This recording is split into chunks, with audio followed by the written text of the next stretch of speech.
वैशाख पूर्णिमा कथा। एक बार द्वापर युग के समय माता यशोदा भगवान श्री कृष्ण से पूछती हैं कि आप संसार की पालन करता हो, मुझे ऐसा कोई उपाय बताओ जिससे मृत्यु लोक में किसी भी स्त्री को विधवा होने का भय न हो और न ही उसे निसंतान होने का दुख रहे। तब भगवान श्री कृष्ण ने अपनी माँ से कहा कि मैं आपको एक ऐसे ही व्रत के बारे में विस्तार से बताता हूँ। सौभाग्य प्राप्ति के लिए हर महिला को 32 पूर्णमासी तक इस पावन व्रत को करना चाहिए। इससे संतान और सौभाग्य की रक्षा होती है। कांतिका नामक नगर में राजा चंद्रहास्य राज करता था। उसके नगर में एक धनेश्वर नामक का ब्राह्मण भी अपनी पत्नी सुशीला के साथ रहता था।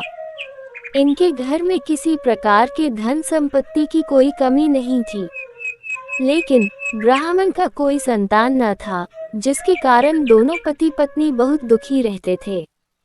एक बार उस नगर में एक साधु आता है, जो सभी घरों से भिक्षा मांगकर गंगा नदी के किनारे भोजन कर जीवन यापन करता था। लेकिन वह साधु धनेश्वर के घर भिक्षा मांगने नहीं जाता था। ये देखकर सुशीला और धनेश्वर बहुत दुखी हुए और जाकर उस साधु से पूछे कि आप सभी घरों से भिक्षा लेते हो, लेकिन हमारे घर नहीं, ऐसा क्यों साधु महाराज? तब साधु ने कहा कि तुम निसंतान हो और ऐसे घर से भिक्षा लेना पतितों के अन्न के समान होता है। मैं पाप का भागीदार नहीं बनना चाहता, इसलिए तुम्हारे घर से भिक्षा नहीं लेता हूँ। ये सुन धनेश्वर बहुत दुखी हो जाता है और साधु से पूछता है कि ऐसा कोई उपाय बताएं जिससे मुझे भी संतान सुख की प्राप्ति हो।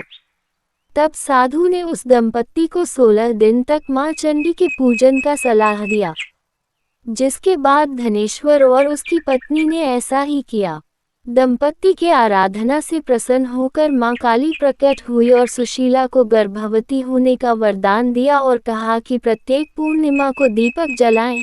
ऐसे ही सभी पूर्णिमा को दीपक की संख्या बढ़ाती जाना, जब तक 32 दीपक न हो जाएं।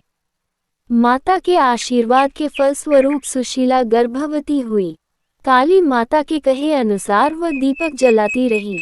मां काली की कृपा और आशीर्वाद से दंपति के घर एक पुत्र ने जन्म लिया, जिसका नाम धनेश्वर और सुशीला ने देवदास रखा। देवदास जब बड़ा हुआ तो धनेश्वर ने उसे विद्या ग्रहण करने के लिए काशी भेजा। काशी में देवदास के साथ एक अजीब दुर्घटना घटी, जिसके कारण धोखे से देवदास का विवाह हो गया। जब देवदास ने बताया कि वह अल्पायु में है, फिर भी उसका विवाह जबरदस्ती करवा दिया गया। कुछ समय बाद जब काल देवदास के प्राण लेने आया, तो काल देवदास का प्राण नहीं ले पाया। तब काल ने यमराज से कहा कि वह देवदास के प्राण लेने में असमर्थ है, जिसके पश्चात यमराज ने इसके पीछे का कारण जानने के लिए भगवान शिव और माता पार्वती के पास गया। तब मां पार्वती ने माता काली के रदान के वृतांत को सुनाया और कहा कि ब्राह्मण दंपत्ति ने पूर्णिमा का व्रत रखा था, इसलिए काल देवदास का कुछ बिगाड़ नहीं पाया।